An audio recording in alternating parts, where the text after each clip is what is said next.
하나님은 예배하기 원하세요.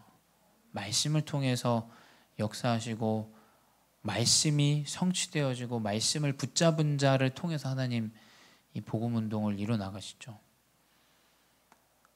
그걸 볼 때 목사님이 선교 현장에서 그 목회자들을 복음을 정확하게 전달하고 그 사람들이 복음 운동 할 수 있도록 돕는 일은 사실 너무 중요한 선교입니다. 그래서 우리 교회가 계속 기도해야 돼요. 그리고 뭔가 저는 하나님이 증거로 그 현장에 있는 사람을 우리에게 보내주셨잖아요. 지금 강지터 씨라는 그 목사님도 사진 올리셨지만 그 부모님 가자마자 가장 먼저 만나셨거든요. 그러니까 그 현장에 중요한 제자가 또 지금 와 있고, 지금 일주일에 2번씩 이제 말씀 공부 그 양육을 하고 있거든요.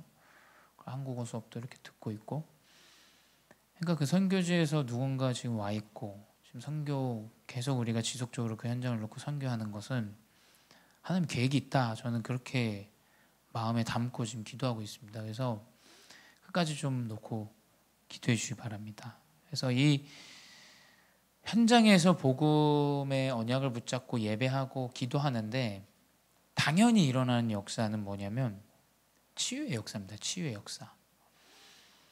치유의 역사가 당연히 일어나게 돼 있습니다. 아니 물론 핍박과 어려움과 문제도 동일하게 있습니다. 근데 우리가 이 그리스도를 통해서 치유되어지는 역사가 하나님이 준비하신 역사고 하나님이 성경 안에 기록한 역사입니다.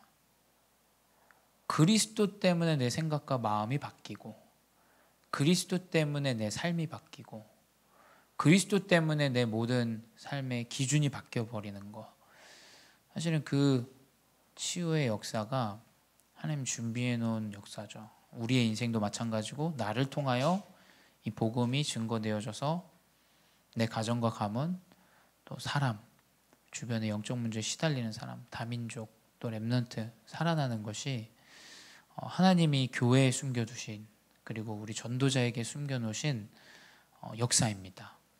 그래서 우리는 그 언약을 붙잡고 나가야 돼요. 그 치유의 역사는 무엇으로 우리가 치유할 수 있겠습니까? 우리가 뭔가를 잘해줘서 그 사람을 치유할 수 있으면 좋겠는데 그걸로는 치유할 수가 없어요.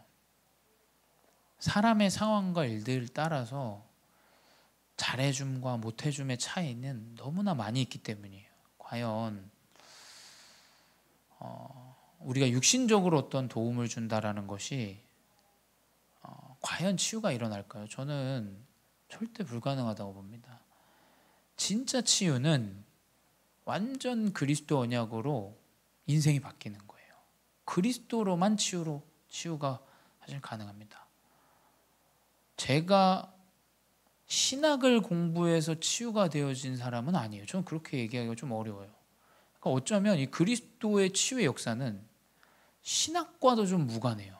자꾸 뭐 신학 얘기 많이 하는데 진짜 그리스도로 치유되어지지 신학을 해야 치유가 되어지는 건 아니에요. 그렇죠? 그러니까 우리가 진짜 그리스도의 언약 가운데 치유되어질 수 있다라는 이 언약이 사실은 전부입니다. 그렇죠? 이제 그걸 위해서 목회자가 신학을 공부하고 그걸 가르치는 건 당연한 거지만 가장 근본은 그리스도로 치유가 되어질 수 있다라는 거예요. 그리스도로 인생이 바뀐다라는 거예요. 그리스도로 완전 삶이 바뀌어진다라는 거예요. 그 근본은 변하지 않습니다. 그렇죠? 그 오늘 우리 본 본문도 그러한 내용이에요. 육신적인 치유도 맞지만 삶이 바뀌어졌어요. 완전히. 진짜 치유는 뭐냐면 이제 은혜의 복음을 깨닫는 것이다.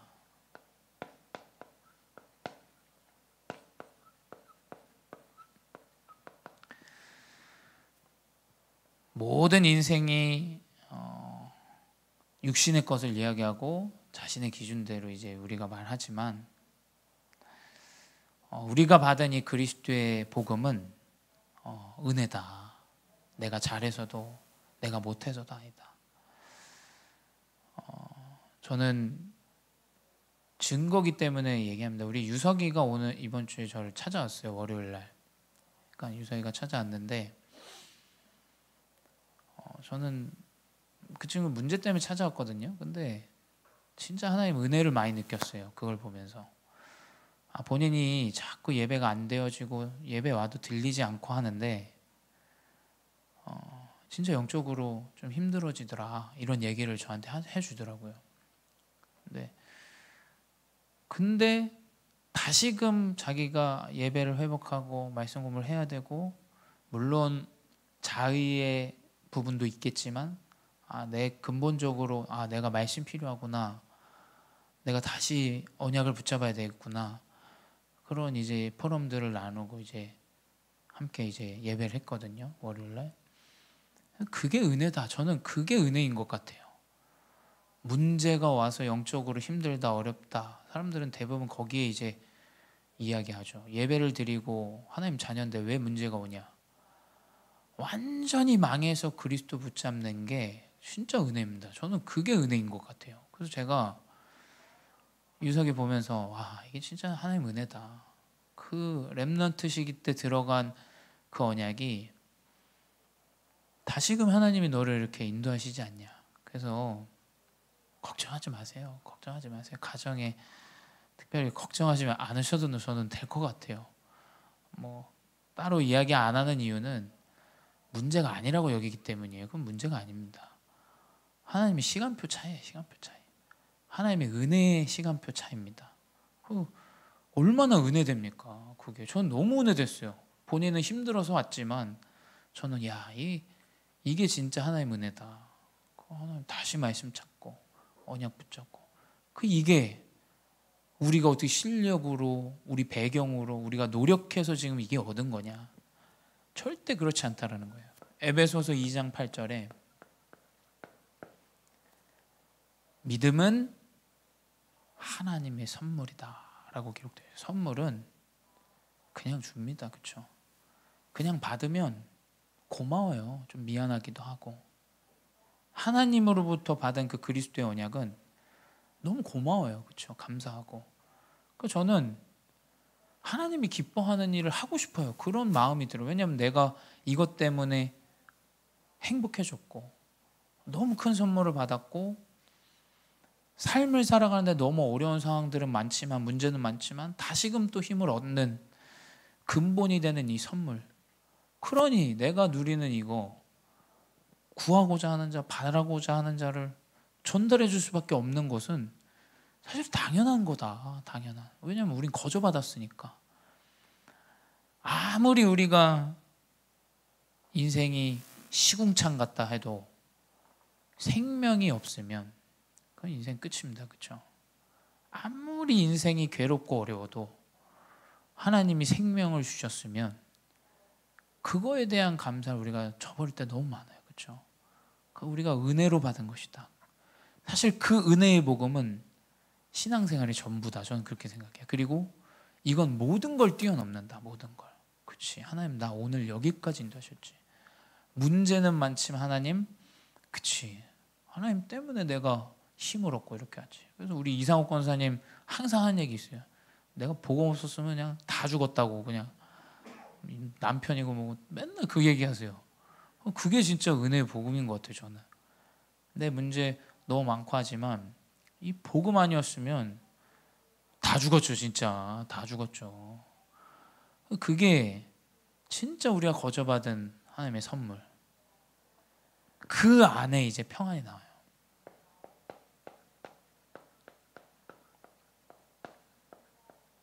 그렇죠?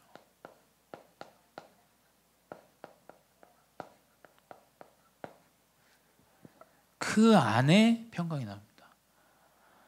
바울은 이 에베소서는 바울이 로마에서 감옥에 구금되어졌을 때 에베소라는 지역에 있는 교회에 편지한 내용이에요. 우리 목사님이 지금 필리핀에 감옥에 있다고 생각해 보십시오. 그러면 아니 우리가 막 어떻게 해야 되는데 바울이 지금 감옥에 있는데 감옥 밖에 있는 교회한테 얘기하는 거예요. 은혜와 평강이 너에게 있을지어다. 주 안에 있는 성도들이여 너희가 평안하라. 바울은 계속 그 고백을 해요. 고린도 교회에도, 로마 교회에도, 빌립보 교회에도, 디모데라는 전도자에게도, 골로새 교회에도 계속 감사해라, 감사해라. 본인은 막 전도 운동하다 두들겨 맞았어요. 뭐 감옥에 있으면 뭐 먹는 게 괜찮겠습니까? 환경 너무 괴롭고 힘든데 고린도후서 4장 8절에 10절에 사방으로 우겹싸움을 당해도 쌓이지 않는다. 답답한 일을 당해도 낙심하지 않는다.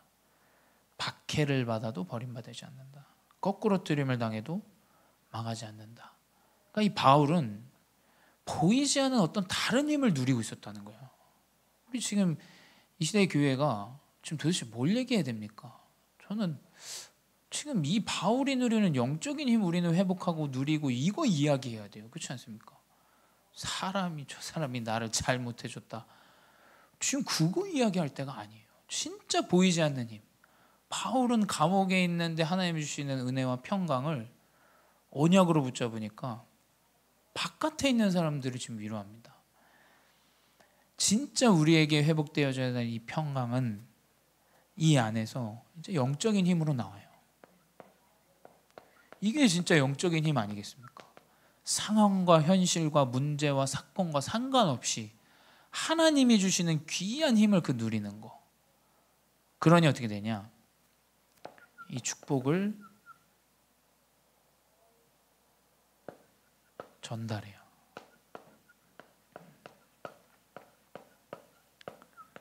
이 복음을 계속 전달합니다. 바울은 계속 이야기했죠. 특별히 그냥 역사적 기록으로 얘기하자면 이 에베소라는 이 지역의 교회에 편지하는 내용을 누가 보내냐면 두기고라는 이제 그 중직자가 보내요. 중직자가 바울이 써준 그 편지를 골로새 교회랑 그게 골로새서죠. 그리고 에베소 교회를 위한 에베소서를 가지고 이제 그 지역에 가서 전달해줘요. 이게 사실은 중직자의 역할입니다. 그렇죠? 강단의 언약을 내가 붙잡고 누리고 충분히 그 언약 가운데 행복과 감사와 은혜를 누리면서 현장으로 나가는 거예요. 그 전달이 안 될 수가 없어요. 사실은 그렇지 않습니까? 하나님 나에게 주신 힘과 은혜와 감사가 딱 있는데 두기고는 생사가 왔다 갔다 하는데 그 편지 들고 그 교회에 갖다 줘요. 왜냐하면 그때 당시는 이것밖에 없어요. 전하는 메시지가. 바울이 준 편지 뭐야? 빨리 얘기해 줘봐. 그 말씀 듣고 교회가 힘을 딱 얻고 기도해요. 그것밖에 없거든요. 그러니까 이 중직자 두기고라는 역할은 언약 가운데 딱 붙잡고 현장으로 나갑니다. 우리 중직자분들은 이 영적인 힘을 가지고 현장으로 나가셔야 돼요. 이 영적인 힘을 가지고 가정에 가셔야 돼요. 이 영적인 힘을 가지고 모든 현장에서 승리하셔야 됩니다. 그러면 이건 분명히 노력으로 전달되어지는 게 아니에요. 전달이 그냥 되게 돼 있어요. 나타납니다. 보여집니다. 그게 오늘 이제 사도행전 3장 1절에서 10절이죠. 이걸로 딱 우리는 치유되어지는 거예요. 이게 치유입니다. 이 상태면 감옥에 있어도 괜찮죠. 병이 들어도 괜찮아요. 이 상태면 가진 게 없어도 괜찮습니다. 이 상태면 연약해도 괜찮아요. 그 상태로 하나님의 복음은 전달되게 돼 있어요. 근데 우리 이 치유의 하나님의 역사로 이끌어 가시는데 이제 우리 안진뱅이를 통해서 현장의 문제를 알 수가 있죠. 이 영적인 힘으로 나아가야 되는 우리의 현장은 지금 안진뱅이와 같은 현장이에요. 사도행전 3장 2절에 나와 있죠. 나면서 못 걷게 된 자. 우리의 현장은 완전 불가능 가운데 있는 자들이 있어요. 그러니 그들이 말하는 거, 그들이 이야기하는 거 다 거기서 거기에요. 사실은. 그렇죠? 다 육신의 이야기예요. 근데 이 나면서 못 걷게 된 자라는 건 완전히 운명과 사주와 팔자예요. 그냥 우리 이런 말 하잖아요. 아유 내 팔자야. 그냥 이렇게 사는 거예요. 그냥 이유는 모릅니다. 우리 가정에 왜 질병이 찾아왔지? 그냥 그렇게 됐어요. 이게 왜 왔는지, 왜 우리 자녀가 정신문제에 시달리는지, 왜 나의 가정이 이렇게 어려움과 문제 속에 있는지, 이 운명과 사주와 팔자에 대한 완전 불가능을 모르고 있다라는 거예요. 나면서부터 못 걷게 됐다라는 건 그냥 그렇게 살았다라는 거예요. 그냥 그렇게. 그렇죠? 완전 불가능 가운데 있습니다. 현장은. 완전 불가능 가운데 있으니까 그 사람들은 뭐 하냐? 육신만 의지해요.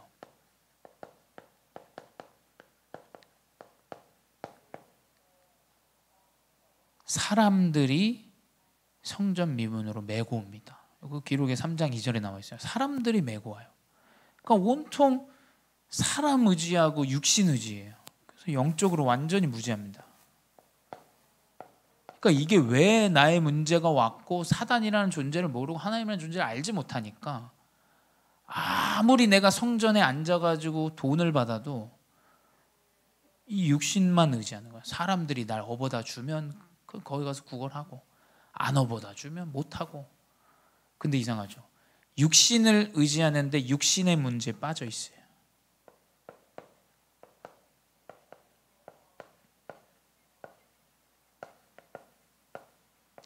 그 육신을 의지하는데 육신의 문제에 빠져 있어요. 그래서 사람들에게 구걸하기 위하여 성전 미문에 앉았더라 기록되어 있죠. 현실의 문제에 완전히 붙잡혀 있습니다. 다 돈 얘기예요. 다 한탄하는 인생의 운명 사주 팔자 얘기예요. 내 다리가 좀 나아졌으면, 내가 좀 편안했으면, 내가 좋은 배경에 있었으면, 나에게 이 문제가 없었더라면, 나에게 이 삶이 없었으면, 내가 저 사람과 결혼하지 않았다면, 나에게 이 자녀가 없었으면, 다 현실의 문제예요. 그 문제에 빠져 있어요. 그러니까 할 수 있는 건 없으니까 육신의 문제로 계속 구걸하는 그 인생을 살아가는 겁니다. 근데 결국 사도행전 3장 5절에 베드로와 바나바가 이제 성전 미문에 들어갈 때 무엇을 얻을까 하여 바라보거늘. 근데 이상해요. 되어질 것도 없고 계속 문제와 사건에 사로잡혀 있는 인생인데 이상하죠. 내 이득은 엄청 따져요. 내가 뭐 얻을 수 있을까? 이 사람한테 뭘 얻을 수 있을까? 여러분, 교회에서 얻을 수 있는 건 그리스도밖에 없습니다. 다른 거 얻으려고 하시면 안 돼요. 오직 그리스도로 치유되어져야 돼요. 이렇게 돼야, 이 힘을 가져야 이것과 상관없어져요. 안진뱅이여도 이거 있으면 살아나게 돼 있어요. 그렇지 않습니까? 안진뱅이여도 이 힘이 있다? 하나님 인도하시게 돼 있어요. 안진뱅이여도 하나님의 힘을 가지고 승리케 하세요. 그러니까 이것을 모르니까 완전히 창세기 3장, 6장, 11장, 이게 다 창세기 3장, 6장, 11장이에요. 운명사죠. 내가 왜 이렇게 살지? 우리 집 왜 이렇지? 이유도 묻지도 않아요. 묻지도 않죠. 그러니까 영적이라는 존재 모르고. 근데 육신 엄청 의지해, 사람 의지하고 막, 그래서 막 사기 당하고 뭐 당하고 뭐 믿었다가 떨어지고 막, 완전히 그 문제에는 벗어나지 못하고 빠져 있고. 근데 이제 내가 조금 손해 보면 이제 죽어 이제 진짜 들이받죠. 이게 지금 현장의 문제다. 이걸 치유해야 돼요. 진짜 치유가 뭐겠습니까? 그러니까 베드로와 이 바나바는 진짜 치유를 시작했어요. 근데 그 시작은 제9시 기도 시간에 그 성전으로 들어가는 중이에요. 그 시작은 무엇이냐? 영적 집중입니다. 우리는 계속 이 언약을 붙잡아야 돼요. 다른 게 없습니다. 보세요. 들어야 돼요. 말해야 돼요. 써야 돼요. 우린 오감을 가지고 하나님이 주신 이 모든 것을 가지고 하나님의 언약을 붙잡고 집중해야 됩니다. 이거 모르면 이제 예배가 의미 없죠. 아무 관계가 없습니다. 저 사람이 나한테 뭐라 했다, 예배 상관없어요. 왜냐하면 이게 없으니까 완전히 사람만 의지하게 되는 거예요. 저 의지하시면 안 됩니다. 저는 너무 연약한 존재예요. 저는 실수투성입니다. 저 보시면 안 돼요. 저 보면 망해요, 여러분. 아시겠죠? 진짜 영적으로 집중해야 돼요. 그리스도 언약 안에서 말씀에서 힘을 얻으셔야 돼요. 그 진짜 실제적인 치유의 시작은 영적인 집중이다. 사람 이거 모르죠. 두 번째 뭐냐? 실제 필요한 걸 줘야 돼요. 진짜 필요한 게 뭐겠어요? 돈입니까? 이 사람 돈 좀 평생 그 짓고를 면하지 못해요. 생각해 보십시오. 그 구걸해가지고 돈 좀 받아가지고 자기 생을 조금 이렇게 살아간다. 그냥 그렇게 각인되는 거예요. 그렇지 않습니까? 아, 이렇게 해서 나는 돈을 버는 인생이야. 그냥 끝난 거예요, 그거로. 그렇죠? 과연 이 사람들에게 돈을 주는 게 그 살리는 건가 생각해 봐야 된다니까요. 진짜 이 사람에게 집을 주는 거. 그래서 사실은 저는 개인적으로 복지가 좀 복음적이진 않아요. 그렇죠? 진짜 필요한 건 집이 아니거든요. 진짜 필요한 건 돈이 아니에요. 그렇죠? 진짜 필요한 건 그리스도예요. 그러니까 제가 볼 때 그래서 중국이 복음 운동이 활발하게 일어나는 거라고 생각해요. 왜냐하면 공산당 그런 거 없거든요. 그렇죠? 공산당 그런 게 없어요. 이 삶이 좋아질수록 이 복음은 자꾸 연약해지죠. 그러니까 진짜 필요한 게 무엇이냐? 은과 금은 내게 없거니와 내게 있는 것을 내게 주노니 나사렛 예수 그리스도 이름으로 일어나 걸으라고. 우리에게 진짜 필요한 것은 예수 그리스도밖에 없어요. 이것 붙잡고 묵상하고 예배하는데 하나님 인도하시는 거 우리 렘넌트들이 체험해 봐야 돼요. 진짜 그거 한번 체험해 봐야 돼요. 내가 언약 붙잡고 말씀에 집중하고 그 삶의 패턴으로 살아가는데 하나님이 문을 여신다. 그걸 봐야 돼요. 그걸 봐야 진짜 복음운동의 전도자가 돼요. 내가 아무것도 할 수 없는데 그리스도 언약 붙잡고 말씀 집중하는데 하나님 문 여시더라. 그거 봐야죠. 그래서 저는 좀 이 두 분이 좀 뭔가 하나님 계획이 있는 것 같아요. 우리가 어떤 이 사람들 거처를 준비해 주려고 노력한 적이 없어요. 근데 지금 미션홈이 들어와 있거든요.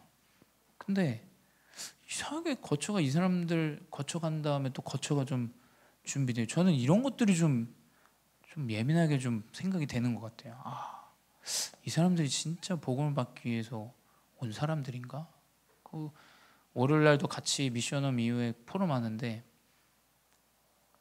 교회가 좋대요. 그냥 교회가 좋고 교회 사람들이 좋고 이 사람 지금 거주를 할 수가 없어요. 3달 있다가 또 나가야 되는 상황이에요. 나갔다 와야 되고 나갔다 와야 돼요. 지금 3달 일도 못해요. 지금 할 수가 없어요. 근데 여기서 사람들과 이 교회와 함께 지내고 싶다 이 얘기를 하는데 저는 하나님이 진짜 이 그리스도 필요한 자로 보내셨나? 어떻게 거처도 준비되고 이렇게 되어질까? 그래서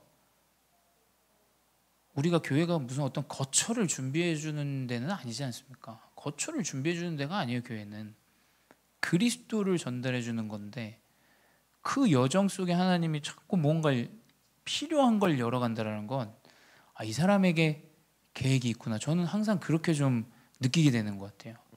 진짜 그리스도가 필요한 것을 전달하는데 문이 열립니다. 문이. 그래서 그리스도로 실제 진짜 능력이 생겨요. 그리스도가 필요하고 그리스도 안에서 나오는 능력이 필요해요. 그러니까 그리스도 언약 붙잡으니까 어떻게 되냐? 사도행전 3장 7절이죠. 오른손을 잡아 일으키니 발과 발목이 힘을 얻고. 그리스도 안에서 나오는데 실제적인 힘을 얻는 거예요. 실제적인 힘. 여러분 이게 진짜 치유 아니겠습니까? 이게 진짜 치유예요. 지금 안진뱅이가 일어났다라는 개념이 아니라 힘을 얻은 거예요. 힘을. 그렇죠? 그래서 아무리 육신이 가난하고 질병이 많아도 그리스도 안에서 제가 볼 때는 하나님이 주시는 힘이 있다. 그래서 우리 목사님 말씀해 주셨잖아요. 겉은 낡아지나 속은 새 사람이 되니라. 나이가 들수록 속이 낡아지면 그걸 이제 전문 용어로 이제 꼰대라고 하죠. 이제. 예. 근데 겉이 늙은데 속이 젊은 사람들이 있어요. 그렇죠? 간혹 보면 그 사람들은 진짜 매일 새로워지는 이 힘, 뭔가 다른 힘이 있다라는 거죠. 그게 현장의 치유의 키입니다. 우리는 그리스도 전에서 그리스도로 힘을 얻게 해서 그리스도로 일어나게 해야 돼요. 다른 걸로 자꾸 일어나게 하면 안 되죠. 이것만이 치유의 시작이고 치유의 능력이다.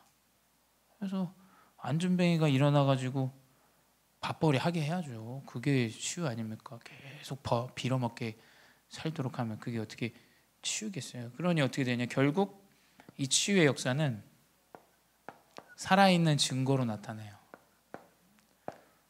증거는 뭐냐? 증인이라는 거죠. 이 살아있는 증거는 분명히 전달돼요.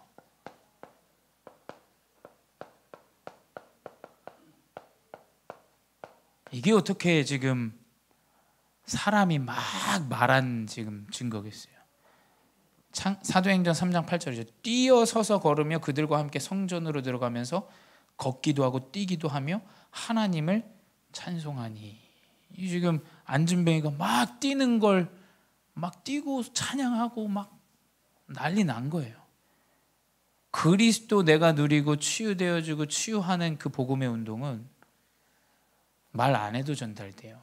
그건 막 이야기해가지고 전달하는 게 저는 아니라고 여겨요. 진짜 내가 그리스도 언약을 붙잡고 치유의 언약이 회복되어진다. 보여집니다. 나타납니다. 증거가 뭐냐고 묻는다면 인생이죠. 인생. 그거 어떻게 보여줍니까? 그 믿음의 차이가 있겠죠. 그리고 분명히 증거로 나타납니다.